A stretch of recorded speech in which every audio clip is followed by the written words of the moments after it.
Hey, what's going on, guys? Welcome to Touch Tell Stories Behind the Hood. I'm your host, Frank Vargas, aka Charlie and Frankie. You know how this works. Usually, I say someone sits there and I sit here and we have a conversation. In this case, this is my second video conversation, and so it's there and I'm here. He happens to be in the mountains, and I happen to be in Jamaica with that backdrop that you guys can see there. It could be worse. It could be worse. But today I have a great, I'm grateful for two things. Not only it's a Saturday afternoon, beautiful weather there, beautiful weather here. My guest decided to say yes to this half hour on a Saturday. So kudos to you. And my guest is Codie Aljets. Did I say that right? Yes, sir. Thanks for having me, Frank. No, thank you, brother. For we've been having a little bit of a conversation, and we were talking about you, Fab Tech, and whether you were going to come over to Orlando and so on. And I've been kind of stalking your art for a little bit, whether it's from the Instagram of the company I work for or my personal one, Torch Tales. What you do is amazing, and we're going to get to that in a second. But first, we're going to get to know the person. I know you've been in a few podcasts already and had some conversations. So I'm sure that probably some of the questions might be the same. Hopefully, I can do a different job. But I do appreciate you taking the time.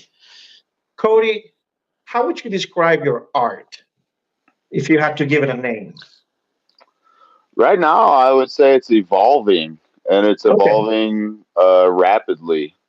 Really? What Um, why do you think that's happening?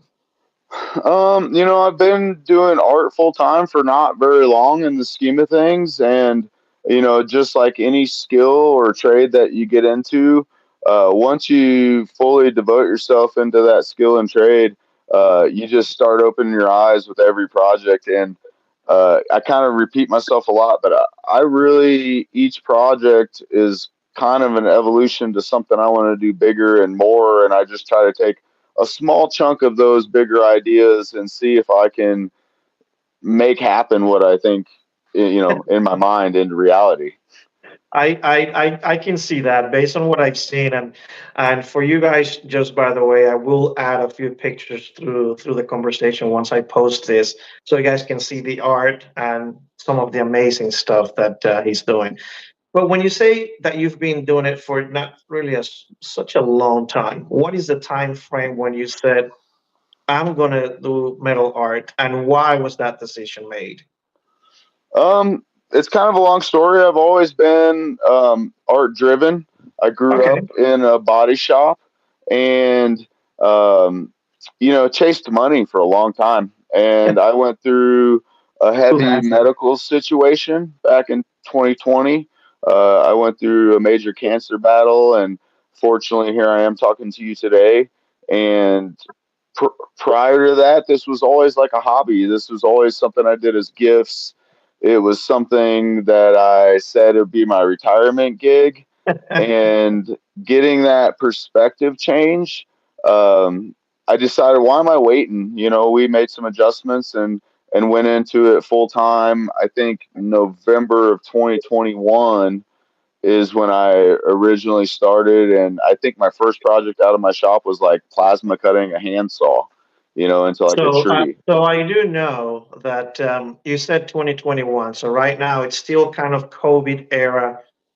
Did that play into the decision of starting this particular road?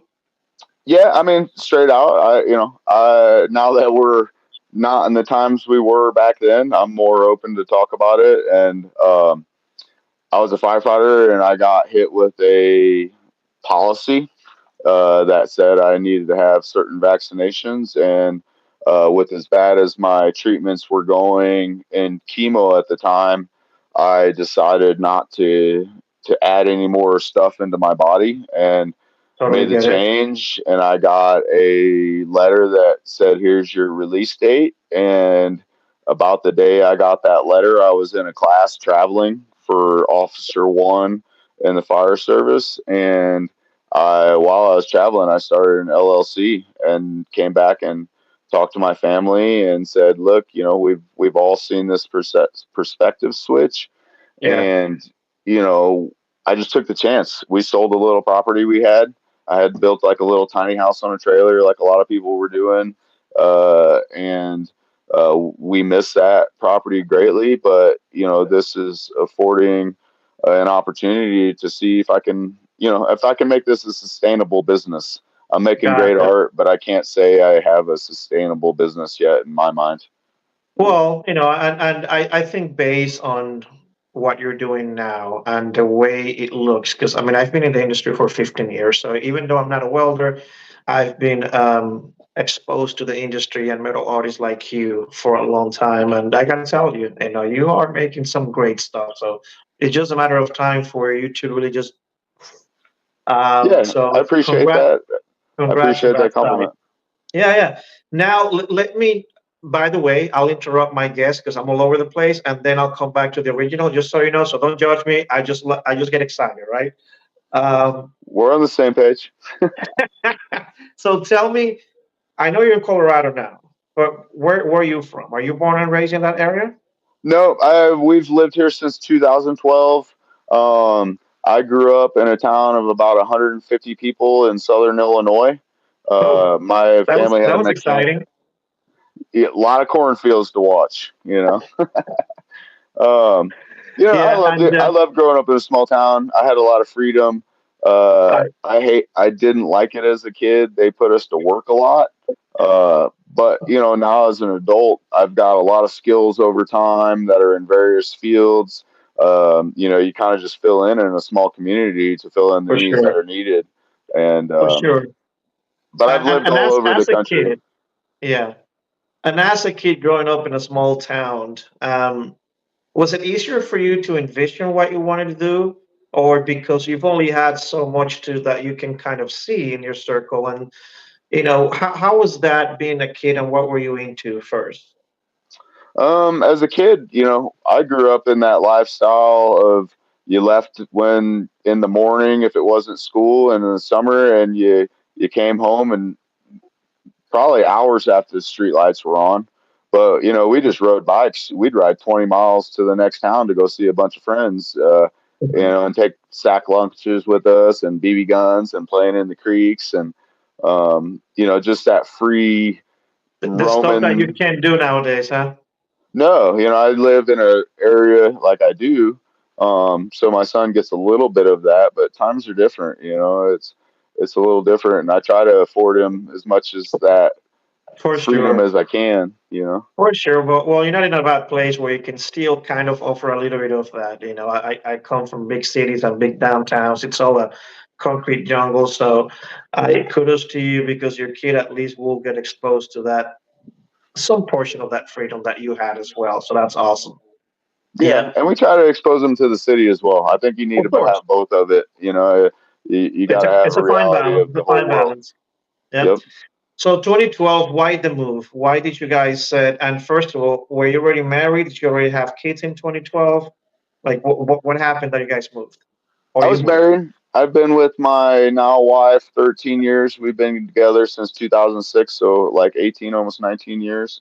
Um, we both knew we had family in Southern Illinois, and it's a great area to grow up and live, but it wasn't the lifestyle we wanted. We're Gotcha. both into outdoor lifestyles. I really love the winter. I love the snow.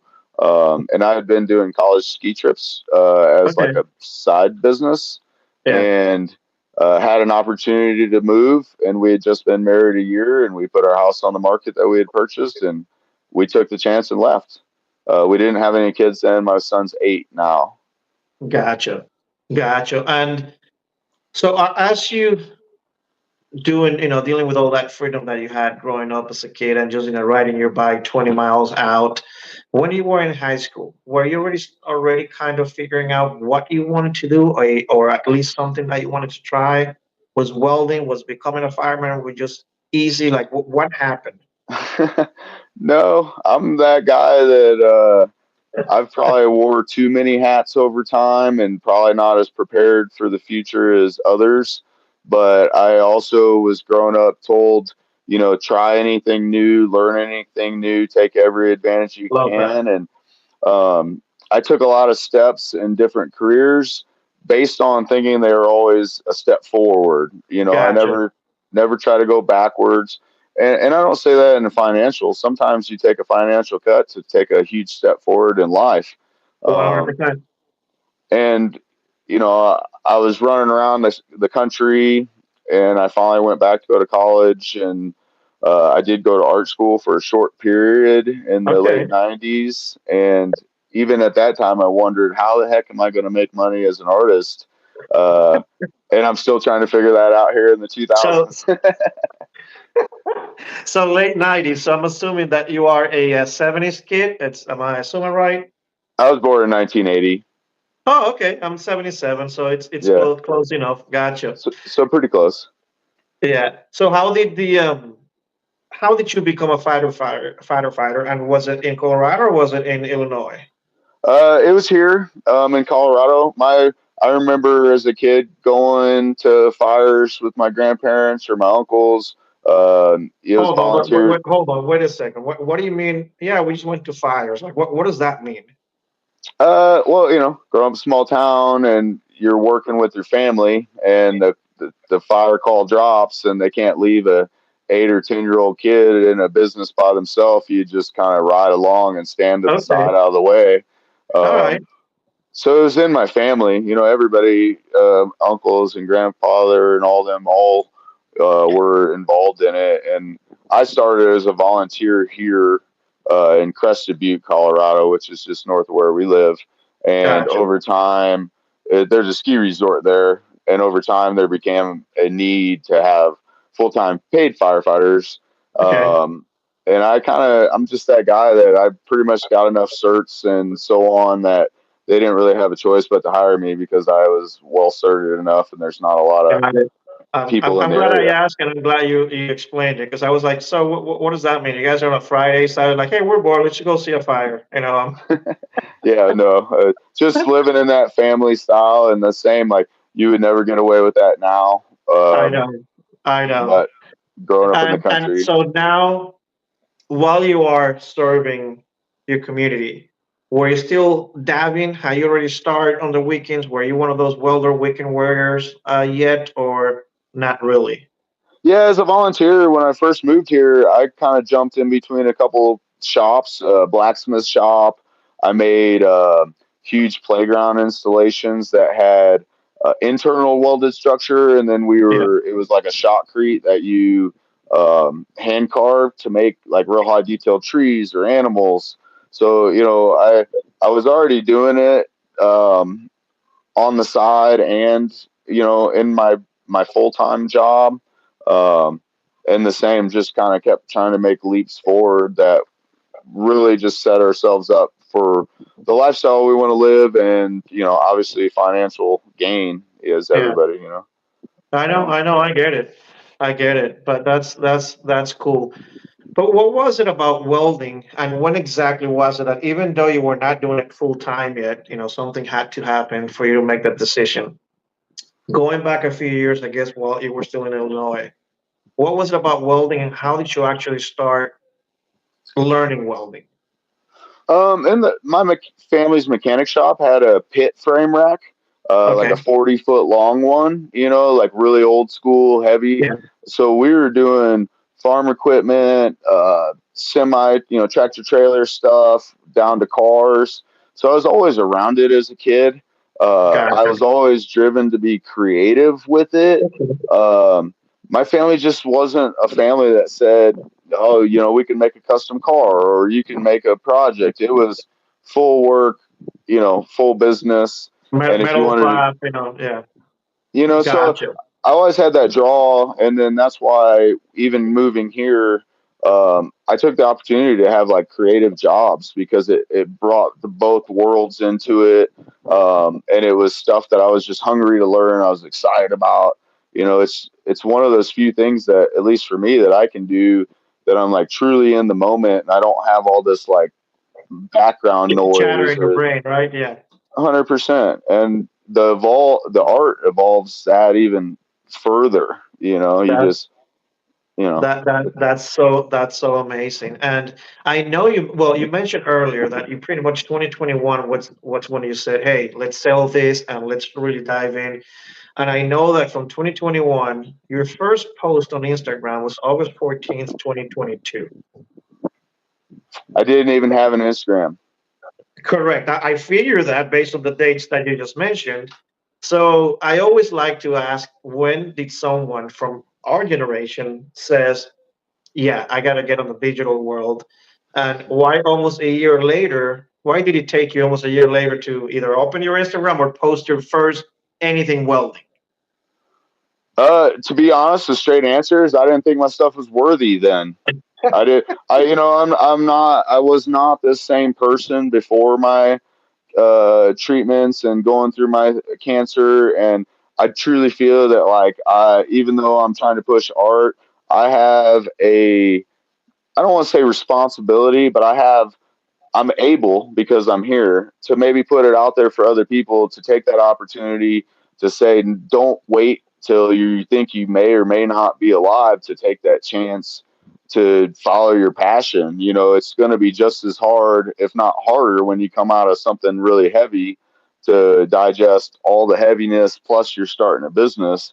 Uh, to just say, hey, try. And it kind of goes back to that thing of, like, if you really commit yourself, it's amazing where you can take yourself. Like, I would have never envisioned what I'm doing now 2 years ago. You know, it's Yeah. just, like I said, evolving is the way that I see it, because everything I do is just, oh, now I can accomplish that. Where can I take that and try to challenge myself and accomplish the next thing? And where can I just keep pushing further and further and further? Oh, brother, I got goosebumps, and I didn't want you to think that I was not that I haven't heard. That you mentioned what you went through, and definitely I wanna, if you allow me, I would love to ask you a few questions about that, just because we all go through struggles in life, and the way that you're explaining this, don't wait for anything. Tomorrow's not guaranteed, and I don't want it too much. Unless you allow me, I would love to, ask you a few questions on what was it like when you first found out that you had cancer, and how did you find out? What happened? What is a symptom, a sign that, hey, check yourselves? Yeah, no, Frank, I appreciate you asking, but I've put myself out there now of, like, I'm an open book, and anybody that's watching this, if you do have a situation, please message me or whatever. I get calls like every week, Thank and you. it's kind of a heavy thing to take on. But like I said, I am here, and It's important. I'm able to have these conversations. So I feel like I'm doing a disservice to myself and anybody else if I don't take that opportunity. Thank you. Um, to tell you how I found out, I had blood in my stool. Um, I had a little bit at the beginning, and I went and got checked locally, and I was told I had a hemorrhoid. Um, Okay. a year late, I was building a house and living in an RV on down, like, back here Yeah. at the time with a 3 year old, and I asked my doctor if I could wait to get it fixed, and I did. And then in April of 2020, I went in to get it fixed, and came out of that appointment being told, you need to get to a top 5 hospital. I had a 15 centimeter uh, my primary tumor was in my rectum, so I had colorectal cancer. Most people know that as like colon cancer, but two different scenarios, but same system. Um, and I put it off. And at the time after that, they said it had probably been in me 10 years. And looking back, there was probably signs and symptoms, but you don't know. I wasn't even 40 years old. You don't think about that stuff yet. Yeah. Uh, I'm I won't say I'm a super healthy guy, but I'm a very active guy. And we live a pretty healthy lifestyle over more the majority of um, the People we know. Yeah. population. People we know. Yeah. Well, we don't even have fast food here. Like, I think the only Wow. fast food Good. that's still left here in our whole valley is maybe a McDonald's and an Arby's. So that kind Wow. of Good for stuff isn't you. even here to eat. And it had And been that in me goes to that tell long. you. Yeah, that goes to tell you that sometimes, yeah, it doesn't help, and sometimes it has nothing to do with that. It's just, that's the card that you were dealt. Yep. And tell me, finding that out, by then you had your son or no? Yep. You you It had was your during son. COVID. I got told it, and my doctor said that they were going to walk out to the parking lot and tell my family in the car. And I said, no way in hell. Sorry for my language, but I said, no way. You're not No. telling my family in a parking lot in a car. Like, bring them inside. We need to have this conversation.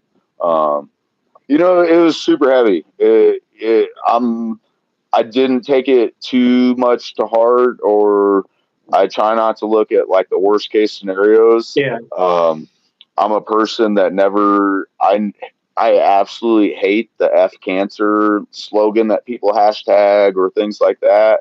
And I only say that because I didn't want to bring anything negative into an already really heavy and negative situation. So for Correct. me, it was, I'll deal with this when I beat this. I'm gonna beat this. We'll deal with whatever after this is done. And Yeah. I, at that time, I just put my head down, and it was my job. I literally made it my job to do what I had to do every day to get up, to even walk around. There was a certain point during my treatment, I was army crawling just to go to the bathroom. Like, I couldn't even physically walk. Uh, Really. but I would get outside. I'd go lay in a hammock. I'd get some sun. I would try to eat dinner with my family. Yeah. Yeah. Just all these things. And everything's uncertain. So the one thing I push to everybody is, I would I'd be pretty mad at myself to have gotten this perspective at like 70 years old, and realized what I was chasing and what I was doing for other people for jobs and things like that really wasn't the best for me or my family Yeah. or the lifestyle we were trying to push. How Um, did how did your son? How old was your son? he was 4, so thankfully he knows that dad was sick. He's still, even at 8 years old, digesting Yeah. what it is, but I don't think he really knew. And that's Stage. I'm a 5%er. You know what I mean? Like, even when I beat it and walked out of the hospital, it was like, okay, you have less. You have like 8% to live 5 years. You good. know, um, and I'm that guy. Like, I told my doctors, don't talk to me that way. We'll Yeah. talk about it when it comes back. I don't Yeah. need to hear that. We're gonna move forward from now, and right now is what you got, How and nothing else how beyond long did now the is process guaranteed. from finding out to doing the whole process? How long did it take for you to get the first positive results? Oh, Frank, it was crazy. 9 months, from 9 months Right. of finding out, um, to being having my resection and so on. And that was a program that we kind of tailored to our lives. And Yeah. the hospital's program was over 3 years. Gotcha. And I did a lot during of alternative got it. treatments. I figure. And during this period, when did the whole fire thing came? When did it expire because of you getting sick? When was it from you finding out to, hey, you no longer have a job? I actually went back to work for almost a year.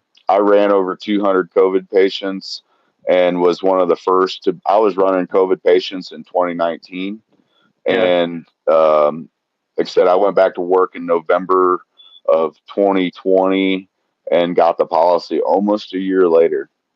really. hmm And But I and, was and feel, already. There was some talks. There was a lot of tension in that I time bet. because people were so one-sided, one way or the other. You know. I bet there was almost no middle. It's either, yeah, I can see that. But what were you feeling physically? Like, 3 months in, 6 months in, were you actually getting fatigue? What was it that after finding out, did that change your mindset in a way where not only physically you felt it, and then you also felt it? Um, Yeah, I mean, when I probably like a solid from the time I thought I had something going on with my cancer to the time like I actually went in and got it fixed, it was a huge change. It went from like a drop of blood in my stool to if I was working out at the fire department, I would have passed so much blood I'd almost pass out. It was Wow. such a change in a year. Um, and then at my chemo within the first 40 days took 80 pounds off me. I used to Shit. walk around at about 230 pounds, and now I walk around between 170 and 180, which goes back to lifestyle changes and, Yeah. mental changes and just keeping everything right. Um, when I came back after my surgeries, I mean, I climbed a 14er with an ostomy bag and like flapped my bag in the winds. Oh, Coming back out of that. And then when I went to the fire department, I was almost back to 100 push-ups and 20 pull-ups within like 6 months. I like right. really put my head down and just put the work in to get back. And a lot of that went to do Great, to like nutrition, mental health, all that. great So attitude. by Great the time attitude. when I left, um, I was solid. I was feeling Yeah. really good. I was back to feeling healthy. I wasn't sick. I'm not a guy that gets sick normally. I just save Yeah. it for like the big things.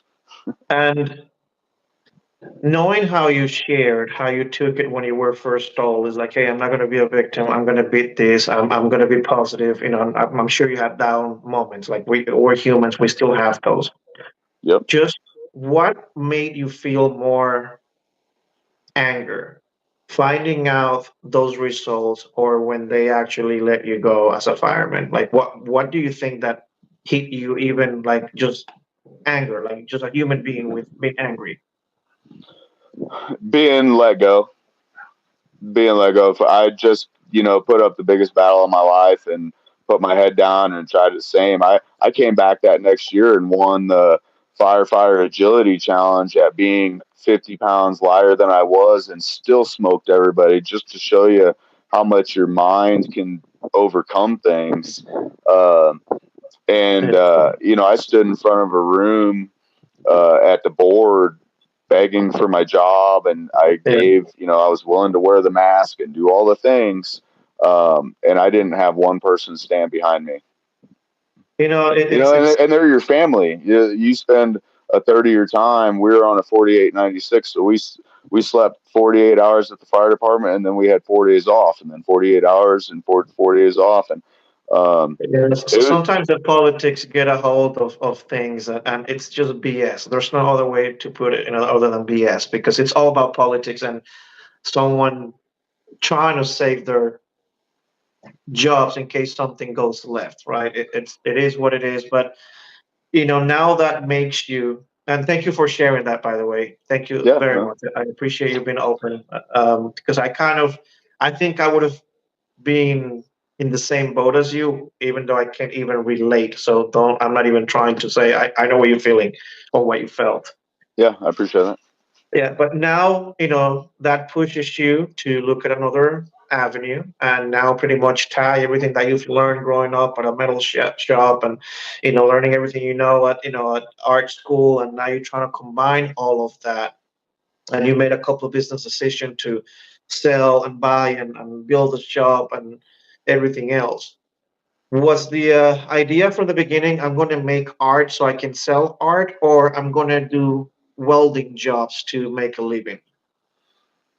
I've always been focused on art. I definitely do, like trailer repairs, trailer door repairs, things like that, to fill in the gaps. And that's probably where I fail, and being fully transparent on social. Yeah, Um, when I first started my art, I said I was going to be, the working man's artist, and which is where like the saws and, pieces from like $50 to $250 came into play. But yeah, you work way too hard to make no money, and you got to make a lot of $50 and $250 items yeah, um, to survive. And for sure. I'm still working my ass off. you know, um, but I haven't been dirt biking as much and things like that. And some of my friends are like, "Dude, you need to get out of the shop." And I straight out, I tell them like, right now I'm exactly where I want to be. I'm the Yeah, guy that if I wanted to go dirt bike in the morning, I'd go dirt bike. But right yeah. now I'm focused on Your growing my mind, yeah. business. I'm very I just love being in there creating. you know. And that's what it takes, man. That's what it takes. That's what's going to set you apart. What was the first piece that you made? It's a two-part question. First piece you made that you sold, and how did you feel about that? And also the best piece you think you've made, even though it wasn't about the money.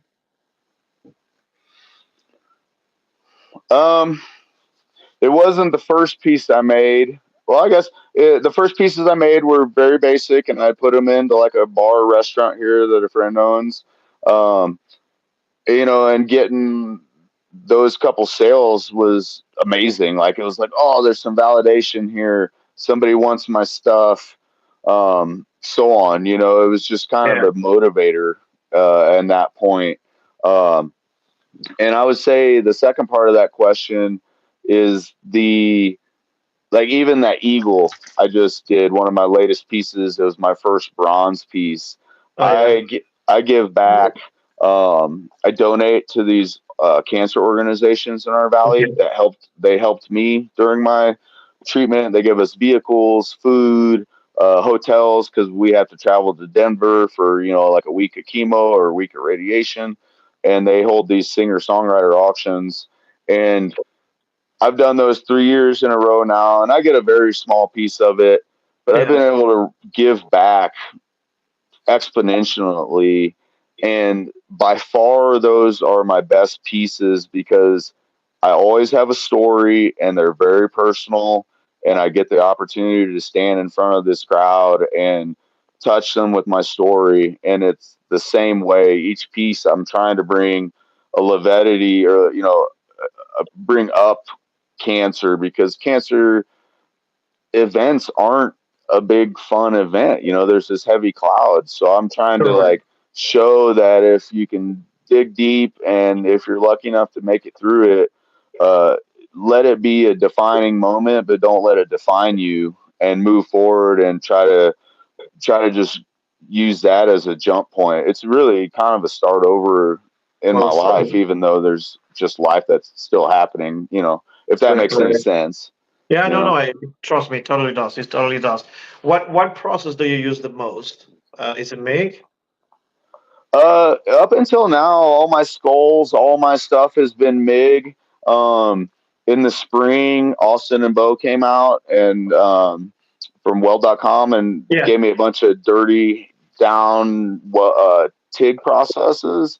Okay. And I've just kind of put my head down and trying to same. I want to elevate. I want to get into exterior stuff. So I've got to jump into the different materials if I want them to Correct. stay. Um, so I'm just using stepping stones to learn those processes. Like that bronze and stainless eagle was really the first piece I'd ever tigged. And Yeah. almost every one of those welds are hidden, but that's fine. Like I I know. learned Yeah. so much from it. And I'm using thin materials, so they're real weird and they want to run away from you. Oh, yeah. Um, but I think in the future, I want to go TIG. Previously, I've mainly MIG. Um, Gotcha. All right. but the Uh, spatter, it adds more time. You got to clean up and Well, and that's the thing. layers. Depending the end result, depending what you want out of it, there are certain things that is coloration on the metal, the warp on the metal, like it'll play a part depending what you want to try, and then you'll be like, yeah, actually that came out better than I thought because that's I didn't think about that, right? Yeah. Yep. Yeah. Sometimes your mistakes in the moment are your best mistakes that really make the piece be what it is. And And you some can now reuse that same thing. Yep. I've had to learn to just trust that in the process and roll with it. I don't always, but I'm learning to trust that in the process and roll with it. I know. So I know that because you are your mind works in an art form, but you still consider more your brain be a B side or A side. Like, are you very analytical as well? So you're like one of that combination of introvert, extrovert when it comes to the way you put together things. I'd probably say 50-50. It depends on the day, you know. And I'm learning that that's something I'm learning as my business is growing. Like Yeah, certain days I really want to be making just what I want to be making, but then I yeah, have to step back and say, look, I've got commissions. I need to be focusing on these pieces that are already paid for. And I honestly tell my clients, I say, look, if I'm not feeling your piece, I'm going to set it aside, yeah, because if I'm not feeling it, it's not going to be the best piece I have to offer you. And some days I just turn the switch and do something to learn something, or get something yeah. out of this back talk I out of know. my head. And when I'm doing that, it's like, oh, now I know exactly what I'm going to do to finish that piece, and I jump right back to it. I kind of relate that. I used to be a DJ, and I remember I used to.